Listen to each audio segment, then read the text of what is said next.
Gives me much pleasure to introduce our guest speaker for tonight, Keryn Walshe. Keryn's going to be speaking about the history from the floor of the Adelaide Gaol. Keryn is an archaeologist and she's Deputy Head of Aboriginal and Archaeological Collections at the South Australian Museum. Her presentation is an archaeological investigation beneath the floor of the original female cell at the Adelaide Gaol. I dare say a lot of members here have visited the Adelaide Gaol at one time or other. The Friends of Adelaide Gaol have it open on a regular basis for people to go and have a look at it. The jail itself operated from 1841 until 1988, and just a few years ago my brother and I went there for an open day. John used to go to the jail quite often, and I hasten to add not as a prisoner. He was there as a duty solicitor, and when we were walking around the buildings, this would be 20 years after it closed, he said this place hasn't changed at all, and he said I don't think it changed in the previous 50 years. It's a fairly depressing building, I've got to say. Anyway, on that note, Keryn, it gives me great pleasure to introduce you tonight. Thank you to Jeffrey and everyone else on the committee who has invited me here tonight, and thank you all very much for turning up. Is the sound okay? Can you all hear me? Yep. I'm not sure about the microphone, that's all. I guess I'll talk firstly about how I got started doing the archaeology at the Adelaide Gaol, and I have to say too, I'm not an historian, that's your business, but archaeology obviously has a lot of overlap with history. In fact, of course, archaeology stemmed from history in the beginning, the classics and so on, but archaeology now aligns as much with the sciences, I guess, in its methodology as with the history. But it's a very interesting combination, and the more that I do archaeology, and also the more that I pursue post-contact archaeology, as I call it, the more involved I get with the history side of it, which I have to say, I was never really interested in history, which is probably a terrible thing to say, but I've managed to avoid it for most of my school life and certainly at university, but I regret that now, and I'm trying to catch up very rapidly, so it is really good to be able to give this talk tonight. I appreciate being able to talk to you, real historians, when I'm not. The Adelaide Gaol archaeology commenced literally when a concrete slab fell through some floorboards in one of the prison cells at the jail. And this, of course, image here is the Adelaide Gaol. And as Jeffrey said, some of you may have already been to the jail and know it fairly well, but that's the jail. Now, this is the particular cell block where I did the archaeological work. And the concrete slab that I referred to fell through one of the floorboards in the centre. I don't know if this has a pointer. In the centre, you can see a doorway that's bricked up in the middle of that building.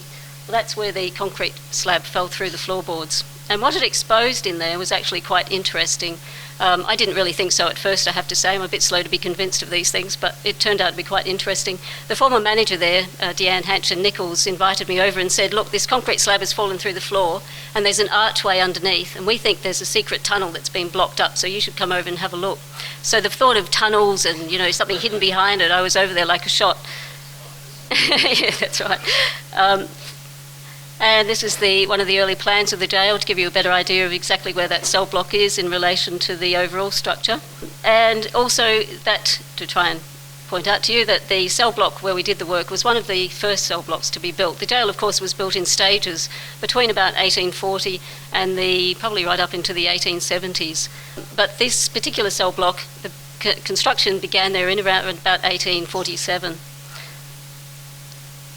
And that's the brick archway under the floorboards. So we went and had a look and thought, it does look like it's been blocked up. Wonder what was behind there. Some very enthusiastic volunteers of the jail immediately got a crowbar and tried to hammer their way through, which probably wasn't very sensible.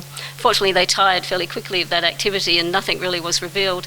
What we realised was, in fact, this archway, in fact, we're still not really sure what it was for, but it certainly didn't contain any secrets about underground tunnels or cells or anything of that sort. It probably relates to a former drainage system, something as exciting as that, I'm afraid. But what we did notice when we had a look where the archway was, that the floor surface beneath the wooden floorboards, was compacted earth.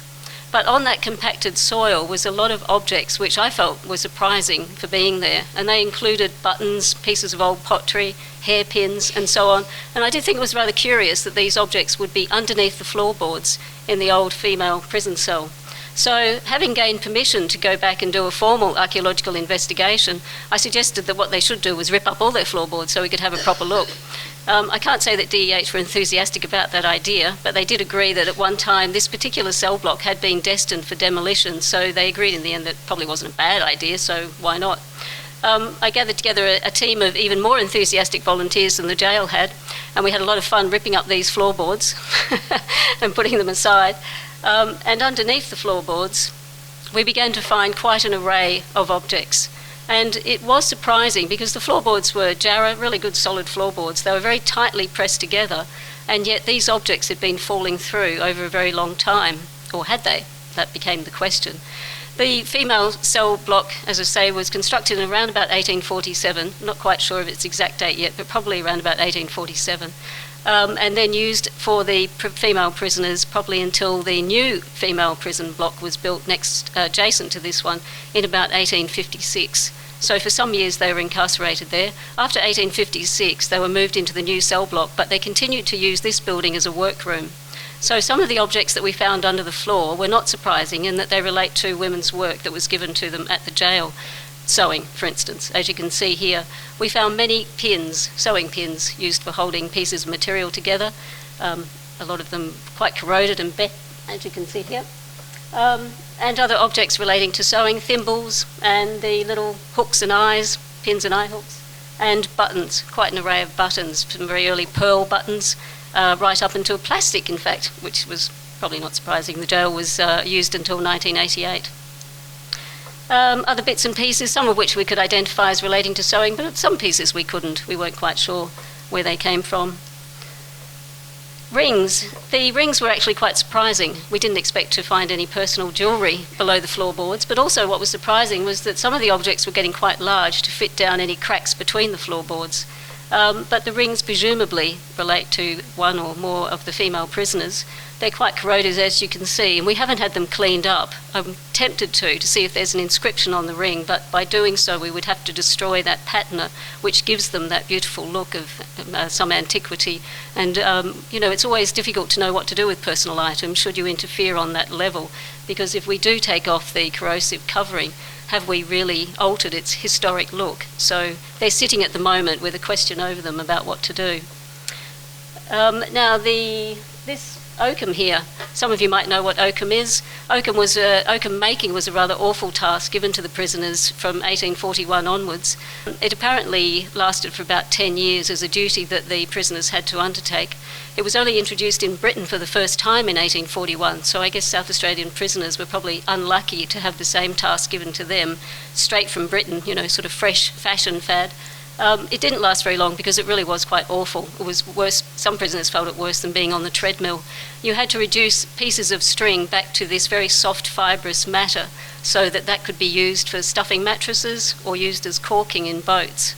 But in order to get it back to that very soft fibrous matter, it had to be rubbed. The pieces of string had to be rubbed between your hands or between one hand and your thigh, and it would literally take all the skin off until you built up enough calluses to deal with it. So quite an awful job. But what we did find under the floorboards was a fairly large piece of that oakum, which you can see here. Knit combs, obviously not particularly hygienic living in the prison, but then it may not have been across the rest of Adelaide at that time either.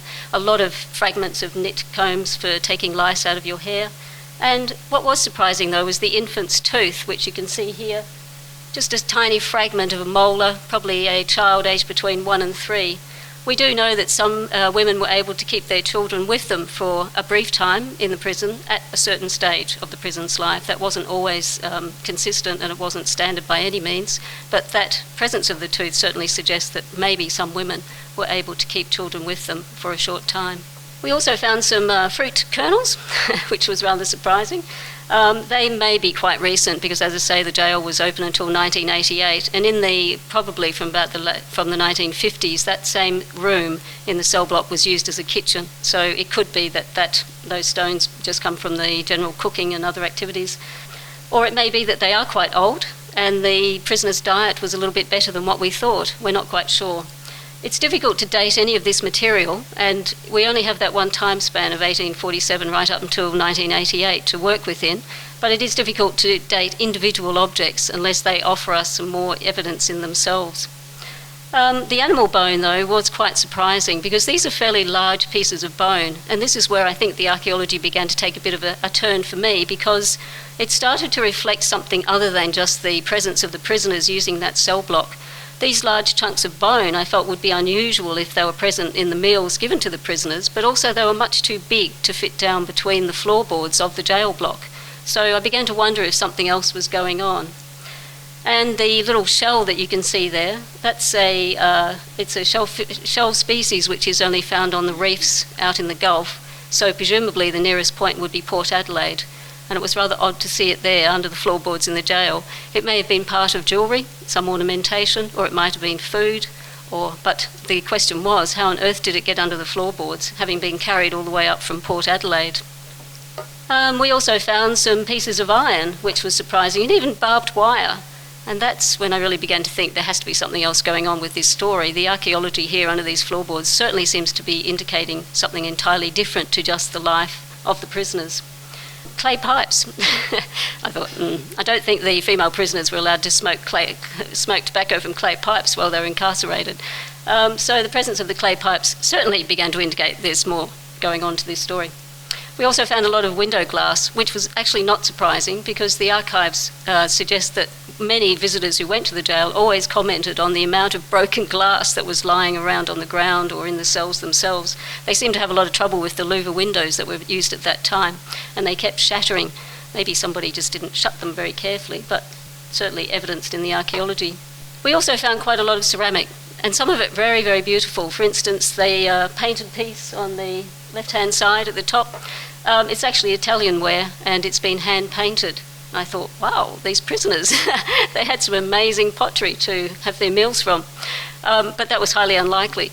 Now, we do know that the Ashton family, Governor Ashton and his wife, the first governor of the jail, probably had some reasonable tableware in order to impress guests and visitors to the jail.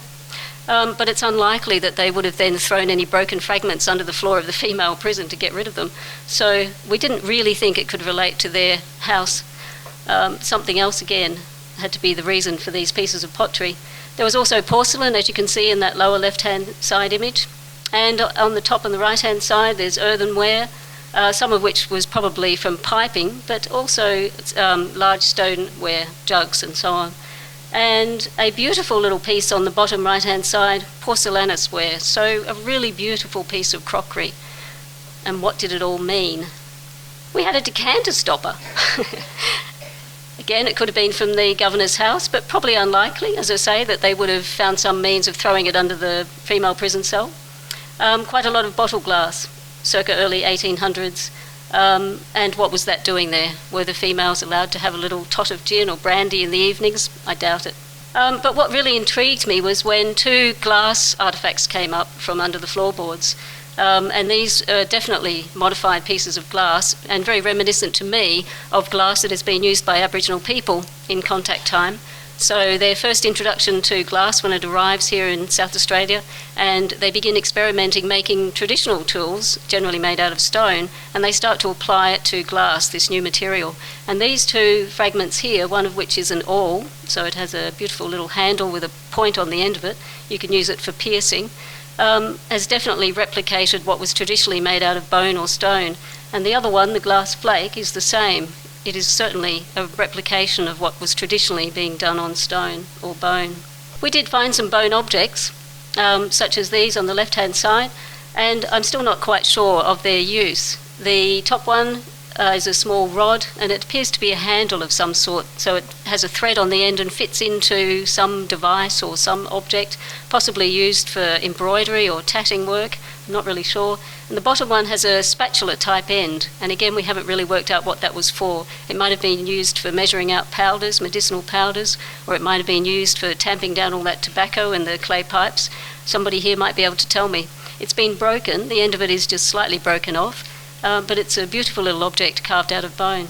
And the other side though is a sheep bone. It's part of the front foreleg of the sheep, and it's been made into an awl, the same as the glass one that was in the previous image. But I think this is the only find that I know of that's been made out of sheep bone by Aboriginal people replicating traditional bone tools. And I think that was one of the most amazing finds that came out from under the floorboards, for me anyway. It really is quite surprising. The end of it, top end pointing up to the ceiling there, is the pointing end, the sharp pointing end, and as I said about the glass, it can be used for piercing skins or other such materials for stitching together. We know of the beautiful skin cloaks that Aboriginal people made. They used bone tools traditionally for that, made out of kangaroo ulners, but this one is out of a sheep, which I find really interesting. Now, so what was going on? Obviously, the archaeology was reflecting far more use of this landscape than just the prison life, the females once they were incarcerated there. It was suggesting that some of that material had to pre-exist on that same parcel of land before the jail was built. And so I thought, well, who was using that parcel of land? Obviously, Kaurna people would have been using it long before the Europeans arrived and settled in South Australia in 1836 and began to build the jail in 1840. But also, were there other people, Europeans, using that piece of land prior to the construction of the jail? So I found this little... Oh, and also there was, of course, the construction of the jail itself, which required some 200 workers resident on site for the construction of the jail in 1840 to 1841. As we can see in this quote here from Langmead, they soon set up a site yard, wells, quarry, brickyard, foreman's houses, outbuildings and lime kilns. So it suggests a very busy site during the building of the jail. And even prior to the building of the jail, we have a little comment from Tittleborough, who was reflecting in 1906 that the whole of our family tramped the 7 miles from the bay to the river, near where the Adelaide jail now stands. There we camped until Father built a primitive reed hut alongside other similar places built by our fellow immigrants, to which was given the name Buffalo Row. Now, when I read that, I thought, Buffalo Row? That's the name of the boat that brought all of the first immigrants, as you would know, I'm sure, and also the Coromandel. Now, there was also a Coromandel Row, apparently. Now, I didn't know, but I'm sure you did. Buffalo Row and Coromandel Row were thought to have existed near where the jail stands now. And when the early settlers arrived on those boats, they got off at Port Misery and found themselves in greater misery by arriving in Adelaide, 1836, and there were insufficient numbers of houses to accommodate them. So a lot of the families ended up camping out in that northwest corner of the parklands, and that's when I became really intrigued. I thought, the archaeology that we have coming up from under this female prison cell must reflect those people, surely, because it would stand to reason that the people arriving on the boats would have been of quite varied classes, but certainly not all prisoners, as in the jail, and they would have had fairly good crockery and tableware and so on. That was the expectation. So they set up their little thatched huts or their tents and start camping out on the parklands, and presumably this is where the ceramic and the glass is actually coming from. So one of the early plans by Colonel William Light, as you can see here, just the corner of it, you can see where the jail is now standing, and Buffalo Row is somewhere to that northwest of the jail, as thought through the archival research. This is an aerial photo of the same area, and I've just put on there Buffalo Row for you to have a better understanding. It's pretty much where the park, now I've forgotten the name of it. What's the park on the, Benithan Park, sorry, where they're doing all that frantic excavation work at the moment for the new tramline extension, which actually runs sort of the bottom there. Buffalo Row was here on this part of the parklands, as far as we can ascertain from the archives. But I'm beginning to wonder if it was as narrow as that and as restricted as that, because the archaeology that I'm exploring through the land around the jail is also suggesting that our understanding of just Buffalo Row and Coromandel Row really needs to be questioned, because I think that there was far greater use of the parklands by people arriving in Adelaide in those early years than what we have had a notion of. So trying to work out the chronology for the jail for that parcel of land has been quite intriguing. I think what we've got from coming up from under the floorboards is definitely archaeological evidence for pre-contact material, and I say that meaning the Kaurna people, because not only were all of these post-contact objects, but we also had some stone tools coming up. Now, as I say, it's probably not surprising given that the land is right next to the river, would have been a well-used piece of land by the Kaurna people travelling through or camping there themselves, so it's not unlikely to have found stone tools there. And those stone tools may not be in their original location too. It may be that they were brought up in fill that was used to construct the jail buildings themselves, so they might have been brought in from somewhere further away on the river or lower down, but they were there. The next chronological phase is the contact and early settlement phase. which is the arrival of Europeans and British in South Australia, ready to start the new colony and ready to start the construction of the jail. What we also have in that time, of course, is the earlier jail, and that is something that we have not found, we think. We haven't found good archaeological evidence for, but I will come to that because we may have something, but at this moment it's really very difficult still to say whether we have got archaeological evidence. But there was a pre-existing jail, which some of you may be aware of. It was called the Stone Jug, and it stood somewhere around where the current jail is, but we don't actually know where, and I can't find any archival information to suggest precisely where it was, which is unfortunate. And I'm hoping that further archaeological investigation will be able to give us a better indication of where it may have been. It only lasted for a couple of years. It's quite interesting that when Adelaide was designed, of course, there was no planning for any jail. It was considered that the free settlers who were going to inhabit South Australia wouldn't need a jail because they'd be so well behaved that they wouldn't possibly get up to anything of vice. So the first people to be accused of anything and prosecuted were either sent back interstate, where probably they came from, it was thought, or they were put out on boats, left idling away in the Gulf. Sounds very reminiscent, doesn't it? Until finally everyone gave in and said, all right, we probably do need a jail. And so, of course, the saga of the jail began. So then we have the construction of the jail, 1840 to 1841, which, as I say, went on for a number of years, actually, because the original construction company, Borrow and Goodyear, only had the contract for a short time. And then when Governor Gawler was sent back to England, in some disgrace, I guess, unfortunately, that company lost their contract and another company was brought in. So there was a sort of slight delay in the construction of it and a bit of a turnover, which again I think is interesting for the archaeology because there's a lot of activity obviously going on this one small piece of land where not only the construction work is going to take place on that piece of land, but there's also a change in the whole construction history of it with the change of contract. And then of course we have the occupation of the jail, which is very strongly reflected in the archaeology, where the female prisoners are assigned to that cell block, and then the nature of the building itself undergoes a change of function over time because the cell block was only used to house the female prisoners, as I mentioned earlier, up until about 1856. So you've got about 10 years, and then it's used as a workroom, and then its function changes again. It's used as a laundry, as a kitchen, and so on. And the archaeology does reflect that. The building itself, though, is quite interesting, and it's something that I need to sort of discuss with you and try and help you to understand why I think this building, if there is any evidence out there for the original Stone Jug, it may be under the floorboards of this same building. And I hope by the end of it you might agree with me that it's worth pursuing. This is the building itself where we've been working. The surface finds came from that centre area shown there. And that was the area with floorboards still in place. The entire cell block originally had floorboards, and it consisted of 6 cells back to back in 2 rows. So 3 cells back to back to make up the 6. There were no internal doors as there are now. So the building itself has been quite modified over time. But the 3 cells on one side facing north and the others facing south. The north side had the floorboards, which we worked in, but the south side had, unfortunately, concrete.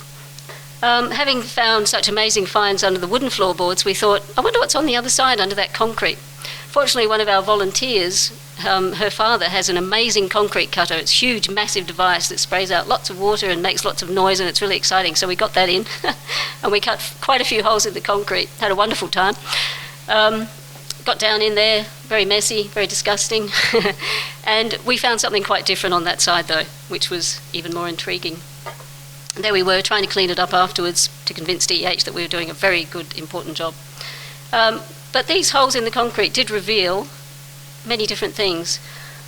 One cavity that we cut revealed at the base of it more concrete. So there was a concrete surface below our concrete floor, which was quite odd. And in between that concrete floor and our the concrete surface and our concrete floor was quite a bit of fill, bits of old brick and old rubble and stone and mortar and so on. And when we cleared all that out, we then swept the concrete back and we found that the concrete had been painted. On one side it was green and one side it was white. Got curiouser.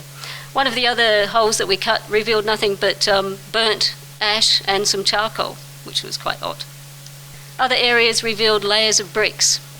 Now I did think at that stage, well, if we got layers of brick and we had a construction company who had to make everything on site to build this jail. Were they making the bricks here? Is this part of an old clamp kiln? So I did ask someone about that, and yes, they thought that it was quite possible that if the bricks were made on site, then we would have a platform of bricks, because the clamp kiln style is that very early, very simple approach of building a platform of bricks. You put your unbaked bricks on the top, you build a fire underneath, and you fire the unbaked bricks. So those layers that are exposed there could be part of a clamp kiln, and I was thinking that, I was actually believing that up until a very short time ago when we managed to do a bit more cutting into the concrete, which I will get to. There was also a brick wall exposed under one of the other cavities, and those bricks exposed there are the original Burrow and Goodyear Company bricks. So we know that those relate to 1840, 1841, which is the only time they were working there. One of the other cavities, though, was quite interesting. It revealed coke, which was of quite high quality. It's amazing the volunteers who come forward. You know, their knowledge and experience is always exactly what you need. It's quite bizarre. But one of the volunteers is a son of a Cornish miner, and he looked at it and said, this is very good, high quality, high grade coke. And so why was it stored here under the floor, though? Because we had on one side unburnt coke, and on the other side we had it quite burnt. But it was very good quality and had to have been imported into South Australia at that time. And that's a mystery that we still haven't solved, I have to say. But the wall, there was a wall underneath the concrete, which is part of a very old wall. Now this wall is the one which I'm particularly interested in at the moment. The floorboards are held up by a supporting wall made out of loose rubble and mortar, and this one resembled the same type of wall, except its dimensions are different. It's a much sturdier, stronger wall. And the orientation of it reflects the orientation of the building. Now, and at the base of it is red clay, so it just goes straight down. But if you look at the shape of the building, you notice that with the jail construction, it's all on the radial arms, and the cell blocks are generally rectangular in shape. But the one that we were working in has a strange sort of rhomboid shape. It's the only one of this shape, which is quite curious. But if that old wall underneath the floor belongs to a pre-existing building, I did wonder if it's possible that that building actually orientated this entire cell block. Because it was there first, the construction company comes in, they decide to make use of a pre-existing building rather than knock it down and waste it. It sort of began to make sense, in my mind anyway, that you would use a pre-existing building when materials are so scarce at that time in the early colony. So if you've got a pre-existing building and you set up your work site around it, and then part of that building is left and disappears underneath the new building, it would give the orientation to it. So I'm working on that theory. That this older wall possibly represents an earlier structure and was later used for storing the coke for fuel. I think I still haven't really resolved the thing of the coke. We did discover in one of the cell blocks that a fireplace had been put in at a much later stage, and I think that relates to the matron. There was a matron appointed to the female prisoners in about the 1860s, and it may have been that she insisted on having a fireplace in the cold cell block, unlike the female prisoners who had to suffer the cold previously. And that the coke stored under the floor was for her purposes in the fireplace. But it still doesn't really come together. Like, it's just not really it's not quite gelling for me. Now, the archaeological evidence that we have so far is, no, I shouldn't say definitely because I haven't actually discussed that. The archaeological evidence appears to suggest that the settlers of Buffalo Row, those campsites on the northwest corner of the parklands, I think the archaeology represents their occupation of that area in the early years of Adelaide. That gap between 1836 and 1840, when the jail began construction, I think the crockery and some of the glassware actually relates to their occupation, because its quality, as I said, is far greater than would be given to female prisoners for use in the jail. And it makes more sense if we think of the settlers arriving from a range of different backgrounds, but probably arriving with fairly good quality ware. And then having to camp out in the parklands, a lot of things are going to get broken, thrown away, and so on. And so there it lies until the construction of the jail takes place. We definitely have indigenous occupation, representing either earlier use of this land or simultaneous use. And I think this is another interesting point. This is, in fact, one of the most interesting points for me, is that indigenous occupation of that land was certainly taking place before the settlers, and we know that Aboriginal people remained in presence on that same piece of land afterwards. But we're not really sure of the dynamic between the two groups. If you've got people, Europeans arriving and setting up camp there on the Northwest Parklands, and Aboriginal people have traditionally used that area, we haven't really understood that dynamic. I guess there's a lot of assumptions that it would have been an unhappy time, disharmonious, but the archaeology, I think, perhaps suggests something else, because if you've got Aboriginal people continuing to use that same piece of land and modifying glass and modifying bone whilst Europeans are beginning to camp there and live there, then it suggests that there's a certain harmony that begins in those early years. And I think that that's what the archaeology is reflecting. And that harmony may have been displaced later, because it was certainly by 1840 that we had the first spearings of shepherds going on in South Australia. So I think that harmony may well have been soon lost, but perhaps there was a brief couple of years where things were reasonable, and I think that's certainly worth exploring through the archaeology. We then have the construction of the jail, and I think the construction workers were probably the ones who left the animal bone and the clay pipes behind as part of their lunch and part of their workday. The prisoners' activities, certainly the sewing items, the combs and the oakum and so on, is reflected there. The food remains, the ornaments and the tooth could be from one or any of these, and I do think that the tooth is probably, we can't really say, because if we've got people camping on the parklands, Europeans, prior to the construction of the jail, then it could be that that tooth represents that era, rather than the female prisoners having a child with them. So it's a bit of a difficult one, that. Trying to find archaeology features predating the Adelaide jail so that we could suggest, was the stone jug standing there prior to the construction of the jail, or are we talking about the remnants of the brick kiln as well? And the other question that lay was perhaps there was a blacksmith's, and that might also explain the amount of coke left behind. We're not really sure. These features, the older rubble mortar wall, the coke store and the brick structures, are quite difficult to explain still, and I haven't really resolved them. But I do think that further investigation of the parklands would be very helpful. Every time I walk through the parklands, even now, I can see more pieces of pottery that date to the same era and pieces of glass. They keep appearing wherever there is some kind of erosion of the grass, or the parks people go in to do some work. You will find pieces of pottery and glass even now. This pathway that's in the left-hand side, I've walked there a couple of times, and there's always pieces of ceramic and glass that are popping up on it. So I think there is a lot more exploration to do. DEH are doing some renovation works at this cell block at the moment. They managed to acquire some funding, and rather than demolish the building, which, as I say, it was earmarked for in the 80s, they've decided to upgrade it and hopefully include it in the visitors' experience at the jail. They've opened up the doorway. You would have noticed in that first image that it was closed. They've reopened that doorway, which was quite exciting, I think, and the outside brickwork is being attended to. They're also doing some work on what became the female cell block adjacent to the earlier one, as you can see there, with all the scaffolding. That's it. Because of the renovation works going on in the jail, I had the opportunity to go back and have a look along this inside wall. And the reason that I was interested was because we only got to cut some small cavities in all the concrete. I wasn't sure if that brick platform, which you would have seen in one of the early images, actually went under the entire concrete surface, or it was literally just in a sort of platform, and therefore could be part of a clamped kiln. And I really needed to know that, because it's quite important archaeologically to be sure of what you're talking about. So when this little strip of concrete was cut out, I was able to go back and have a look to see if the brick continued all the way to the walls of the building, and yes, it does, which means I think that it can't be the clamped kiln feature that I thought it was, to explain all the brick that's been layered underneath the concrete. I think what was going on was that when the floorboards were taken out, probably in about the 1930s or 40s, they had to fill up that cavity in order to put concrete down instead. So it's a simple matter of take the floorboards out, fill in the cavity, make use of some old bricks lying around, because they are the B&G stamped bricks, put them in a sort of fairly even surface, and then just lay down the concrete. So I was actually really disappointed about that. Yes, it is very disappointing. But we still have that stone wall to explore. I'm just going to put that off because what I would like to end on is that I think, that obviously there are many questions still to find out about that cell block at the jail, and there are still many questions overall for the jail itself. But what the investigation has also made clear to me is that there is such little archival information that we have to really explain what those first years in Adelaide were like. And I think those first years have become, to me, the critical ones. They are so fascinating, and yet, as I say, they are the ones that we have a fairly much a blank picture on.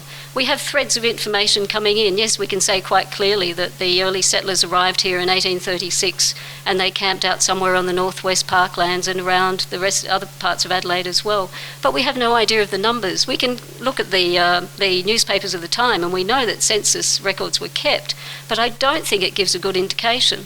I think the archaeology is suggesting that there were more people out there who weren't appearing in the census records, and that these parts of the parklands were probably used to a far greater extent and a very different dynamic to what we understand.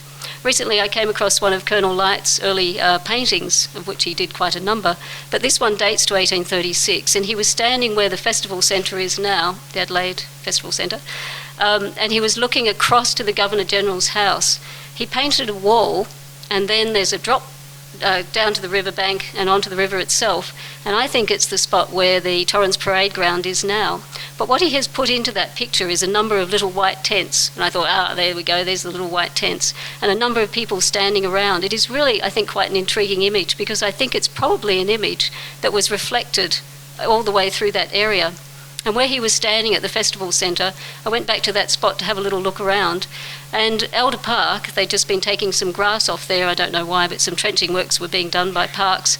And underneath the grass, yes, there was more ceramic and glass exposed. So I bagged it all very quickly and took it back to the museum. You can't waste these things. I think what concerns me is that we don't actually have a repository for all of this archaeological material that reflects the very first settlement of Adelaide, and we are neglecting it. And so I guess part of my quest tonight is to say, I think we really need to become a much stronger voice and try to protect the heritage while it's still there, because we are letting it go. I mean, if it's not collected and salvaged when it can be, we're going to lose it completely. And I think Adelaide is quite amazing in that all around its parks and the city fringes, it does have the archaeology of 1836 and right through those early years of settlement. We could be collecting it, we could be analysing it, we could be researching it to a far greater degree. And these questions about the stone jug and, what happened in the early years and what really went on between Aboriginal people and the early settlers, we could really be looking at that a lot more rigorously if we did, for one thing, have a centre, a repository to put all this material, and secondly, we had some decent funding to actually do the research. That's probably another cry. So, any questions? Yeah, no, they were made here. Yes, Burrow and Goodyear definitely made their bricks here. In fact, there was a lot of brick making going on across Adelaide in those early years. At one stage, and I think it was as soon as 1838, so 2 years after settlement, there were so many pug holes in the parklands that there was a request put through to the Legislative Assembly asking that they be banned from putting in any more pug holes because people kept falling into them in the dark trying to find their way back to their tent. Yeah. Thanks, Jeff. On Buffalo Row and Coromandel Row, my research into early welfare in South Australia, that I reported in Rations, Residence Resources, Governor Gawler authorised the support of those assisted migrants who couldn't get work in the 1841 financial crisis. Mm-hmm. So that continues on, and they were housed in Buffalo Row, Coromandel Row. Right. So that's documented. Mm-hmm. So that pushes the occupation of that space beyond the beginning of the jail. Yep. And makes it concurrent, mm-hmm. which reinforces your point that we need to know more about the archaeology of that site. Mm. And it also, we know how many there were. Mm. I've forgotten whether we've got their names or not.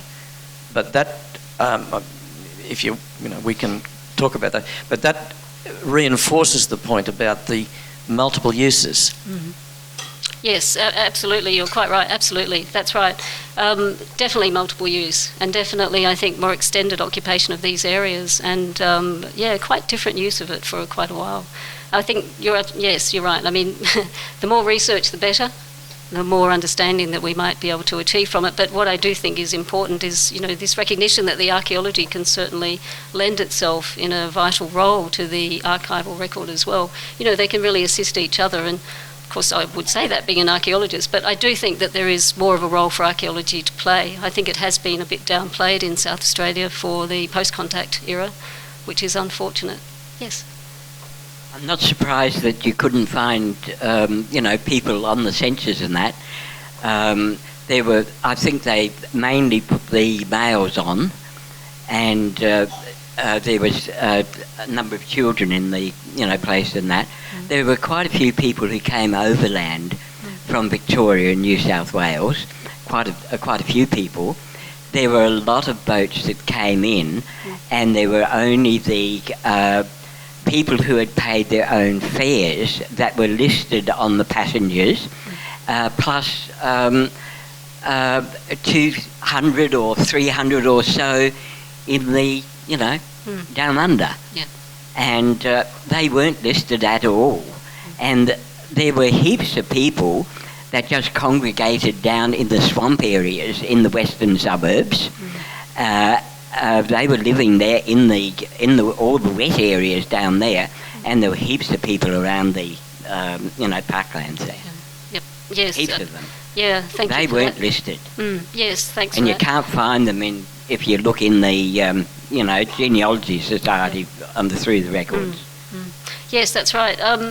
And observations are so few too. I think we have some really good diaries, people like Mary Thomas and so on, but we don't have a great deal. But the observations, and say Mary Thomas, she certainly suggests that there are a lot of people around and that there's a lot of activity happening around the parklands. But it is difficult to sort of pinpoint it precisely.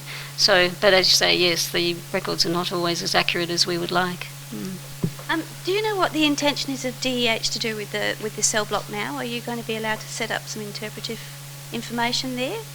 That would be nice, wouldn't it?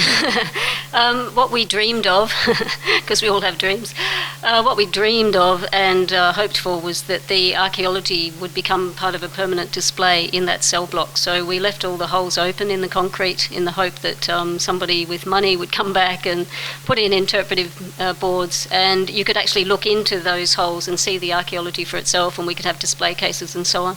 I hope that eventuates, but I've actually got no idea about the funding at the moment. They did receive the funding to do the architectural upgrade, but there's no mention of what will happen internally with that cell block. And I think, it's something that I have said before, that I think Adelaide could have something similar to the Rocks in Sydney, where it is a real tourist attraction, not only for outside visitors, but also for local people as well, to go and see the archaeology and the history of these places. As I say, these places, these buildings and the objects are still here physically with us, so we have a fantastic opportunity to claim them and really make a fantastic presentation of them and promote them, get them out there. But it's all about money. Yes, it's I think I can't comment on their building standards, but it seems I think the only reason they lost the contract was because Gawler left, and so with the next governor who came in, the amount of money available to spend on the jail was reduced dramatically, as far as I understand it. So they had to get another contract company in. I think it left a very bitter argument, though, between Burrow and Goodyear and the new governor about their payment too, which must have been very hard for them, very unfortunate. I think it went on for almost a year, that debacle, trying to sort out the debts that had been incurred by the company. Not a good start to Adelaide. Yes. They have the tours of the jail, don't they? Yes, the old yes, jail. The main stone buildings and that. Why can't they incorporate this in with it? In the stone one, they have it that you can go and sleep in the cells and that. Why can't they bring this into the restoration work that they've done, and keeping it in its historical context. Yeah, and there are many in DEH who share that vision too, and they would certainly like to do that. I think that at the moment DEH itself, and there might be DEH staff here, I'm not sure, but as far as I understand it, DEH is undergoing a lot of internal structural changes at the moment.